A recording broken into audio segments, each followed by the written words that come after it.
Is the Honourable Member Eugenie Sage, and if you look, Eugenie, to your left.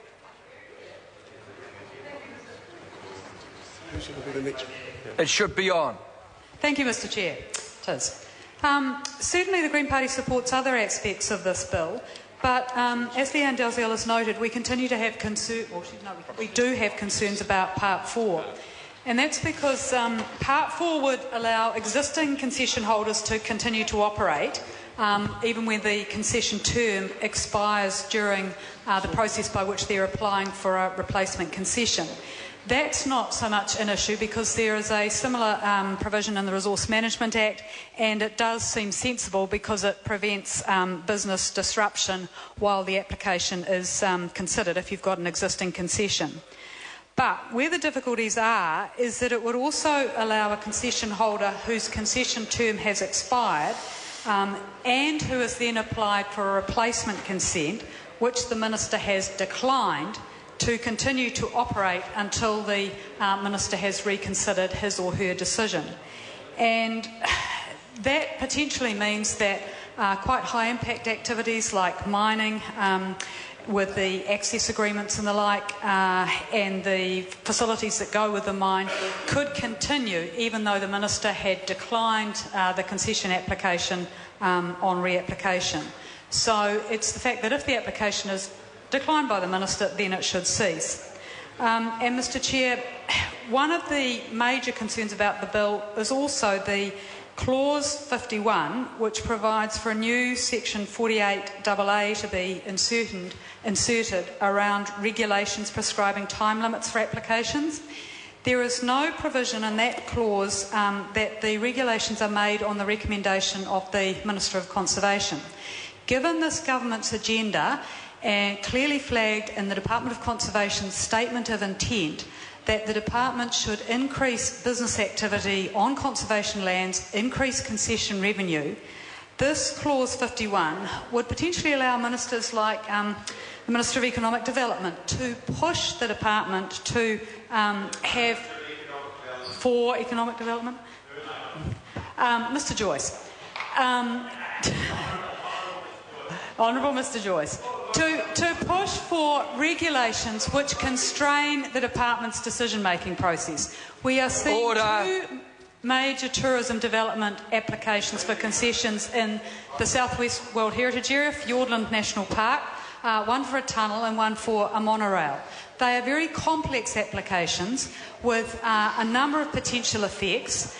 The provisions here for regulations to set out time limits, to prescribe a time limit by when the Director-General has to respond, to provide for the consequences of not meeting that prescribed time limit. So here we see the government potentially introducing regulations to penalise the Department in the same way that it's introduced changes to the Resource Management Act to penalise local authorities in terms of them not meeting the time limits for processing consent applications under the RMA. So it potentially restricts the Department's ability, through these regulations, to properly consider serious applications and their impacts on public conservation values, recreational values, ecological and landscape values on the conservation estate. So, Mr Chair, in trying to be constructive here, there is an order paper 23 in my name, which proposes some changes to the clause 48, or new section 48AA, and that's to provide that before any regulations are made, they are recommendations from the Minister of Conservation, and the Minister has had to have advice from the New Zealand Conservation Authority, which is the statutory body which provides advice to the Minister and has a range of representatives from organisations like the Royal Society, Forest and Bird, Local Government New Zealand, iwi representatives and members of the public. So that is a statutory body providing advice to the Minister, and it would be a useful safeguard and check on this power to constrain the Department's consideration of concession applications around time limits and other matters if that was on the advice of the authority, given that these time limits are not set out in the substantive bill itself but are being done by regulation which the public cannot contribute to. Can I just advise members, when they have finished speaking, if they could pass the mic back to the attendant? Thank you. Point of order. The Honourable Tauhenare. Mr Chair, some time ago tonight, around about 8:10, thereabouts, I was asked to leave the chamber. Mr Chair, I seek some clarification. I was watching on TV. Actually, this is a point of order? Well, this is a point of order. No, it's a point of order. Order, so sit down. order. Sit down. Order, you order. Sit down. Order, Mr Hanare. Order. Look, can I just advise member, I was watching when the member was asked to leave the chamber, and I heard the chairperson of committees say that the member was entitled to come back in at 9 o'clock. And I'm happy to abide by that previous ruling. Right, now where were we? Point of order. Point of order, the Honourable Tauhenare. Mr Chair, as I was saying before I was rudely interrupted. Order, look, order. It's a point of order. The member previously said it. The member is a long-standing member. He knows that when it comes to a point of order, it has to be terse and to the point. If we get involved in the politics, then it leads to unrest in the House. I call the Honourable Tauhenare. Right, let's start again. At around about sometime about 8:10. Well, what's the point of it? You shut up and listen. I'll tell you. Order. Well, you know. Order. Mr. Hari, please, please be seated. Can I just say to members, I know that it's a bit, what's the word? I'm trying to look for a good word. It's sort of a bit antagonistic tonight because the mics are down, and I appreciate that and I understand it. But can I say to members that when there's a point of order on the floor, it's to be heard in silence. And there's been a number of speakers' rulings about what happens when they're not heard in silence. I call the Honourable Tauhenare. I ask them to be respectful because courtesy is contagious. Thank you. Around about 8:10, I was asked to leave the chamber, Mr. Chair. I was interjecting on Clayton Cosgrove, and because I couldn't hear him. And all I said to Clayton Cosgrove was, speak up, I can't hear you. Mr. Speaker, I watched the chairman tell the House that I was turfed because I interjected on him while he's standing. Mr. Speaker, Mr. Chair, can you give me some sort of clarification on who might be right in this well, issue? Can I just say to the member that it's in the past, it's gone, and I understand where the member's coming from, but let us put those things that divide us behind us and move on. And I'm sure the member is quite capable enough of actually talking to the member concerned and expressing their surprise at what happened, and I'm sure that something could be worked out.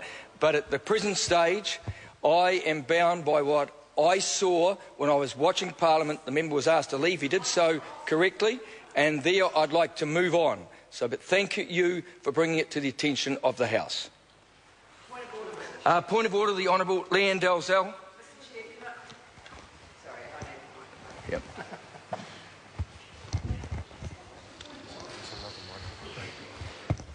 Mr. Chairman, can I invite you to repeat your ruling using the microphone, because there are those of us who couldn't hear you, and of course it won't be broadcast as a result of it being unheard in the chamber.